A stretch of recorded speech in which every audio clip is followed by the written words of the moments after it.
নোটবন্দির দিন মনে আছে নিশ্চয়ই। এটিএম এর লম্বা লাইন, অনিশ্চয়তা, দুঃসময়ের খুঁতখুঁড়োর মতো জমিয়ে রাখা সামান্য টাকা চলে গেল কত না গরিব মানুষের। কি হলো তারপর? দেশে ফিরল কি সেই কালাধন? জবাব নেই তার। সেই নোটবন্দির পর এবার ভোটবন্দির খেলা শুরু করেছে মোদী সরকার। নির্বাচনের আগে বিহারে ভোটার তালিকা সংশোধন নিয়ে কমিশন যে নয়া কানুন জারি করেছিল, সেখানে নাগরিকত্বের প্রমাণ হিসেবে আধার কার্ডকেও বাতিল করেছিল কমিশন। সোজা কথায়, Aadhaar card, job card, voter ID কিছু দিয়েই প্রমাণ করা যাবে না যে আপনার ভোটাধিকার আছে। কি লাগবে তাহলে? Birth certificate. মুশকিল হলো, এই দেশে বিশেষ করে বয়স্ক যারা আছেন, কজনই বা বার্থ সার্টিফিকেট জমা দিতে পারবেন? দেখা গেল কমিশনের এই নতুন নিয়মের ফলে বাদ পড়তে পারেন কোটি কোটি ভোটার। বিরোধীরা বলছেন, একজন ভোটারও যদি বাদ যায়, তার মানে বিপন্ন হচ্ছে গণতন্ত্র। কমিশনের এই তুগলুকি আইনের বিরুদ্ধে পরপর মামলা হয়েছে। মামলা করেছেন তৃণমূল সাংসদ মহুয়া মৈত্র পর্যন্ত। এবার সুপ্রিম কোর্ট কমিশনকে পরামর্শ দিল আধার কার্ড ও রেশন কার্ডকে নাগরিকত্বের প্রমাণ হিসেবে মেনে নিতে। এই পরামর্শ গণতন্ত্রের জন্য সঠিক, কিন্তু গণতন্ত্রকে উড়িয়ে দিয়ে তালিবানি ধাঁচে হিন্দু রাষ্ট্র কায়েম করতে চায় যারা, তারা কি এই পরামর্শ মানবে?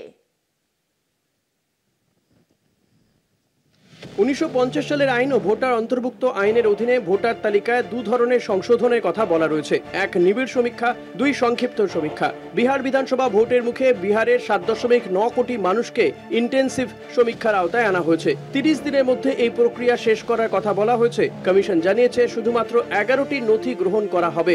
ভোটার আইডি নেওয়া হবে না, শুধুমাত্র বাবা মায়ের নথিপত্র চাওয়া হচ্ছে। 2003 সালের আগের ভোটার নথি নেওয়া হচ্ছে। বিচারপতি ধুলিয়া, এই প্রক্রিয়া কি কমিশন নিজের ইচ্ছে মতো করতে পারে? অভিষেক মানু সিংভি, আইনজীবী।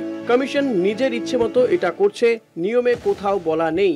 বিচারপতি ধুলিয়া বলেন, কমিশনের ক্ষমতাকে কি আপনারা চ্যালেঞ্জ করছেন? আইনজীবী অভিষেক মানু সিংভি বলেন, না, আমরা কমিশনের কাজকে চ্যালেঞ্জ করছি। বিচারপতি বাগচি বলেন, জনপ্রতিনিধি আইনের 14 অনুচ্ছেদ অনুযায়ী তো মনে করলে কমিশন বিশেষ রিভিশন করতে পারে। অভিষেক মানু সিংভি বলেন, একজন যোগ্য ভোটারকেও ভোটাধিকার থেকে বঞ্চিত করা সমান সুযোগের নীতিকে ব্যাহত করে, গণতন্ত্রের উপর আঘাত হানে এবং সরাসরি সংবিধানের মৌলিক কাঠামোর উপর প্রভাব ফেলে। কেন জুন মাসের শেষ সপ্তাহে বিজ্ঞপ্তি জারি করলো কমিশন? বিচারপতি ধুলিয়া বলেন, মামলাকারীরা ভোটাধিকার বা গণতন্ত্রের মূল শিকড় নিয়ে প্রশ্ন তুলেছেন। তারা কমিশনের ক্ষমতাকে চ্যালেঞ্জ করছেন না, তারা বলছেন কমিশনের কাজের পদ্ধতি নিয়ে। কমিশনের আইনজীবী বলেন, আইন মেনেই কাজ করছে কমিশন, বৈধ ভোটার কারো নাম বাদ যাবে না।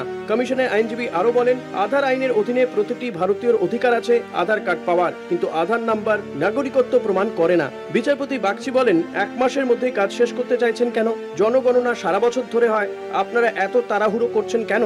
কমিশনের আইনজীবী বলেন, অনেকগুলো বিষয় বিবেচনা করতে হবে, মোবাইল ফোনের মাধ্যমেই অনেক কিছু করা যাবে, আমাদের কাজ চালিয়ে যাওয়ার অনুমতি দিন।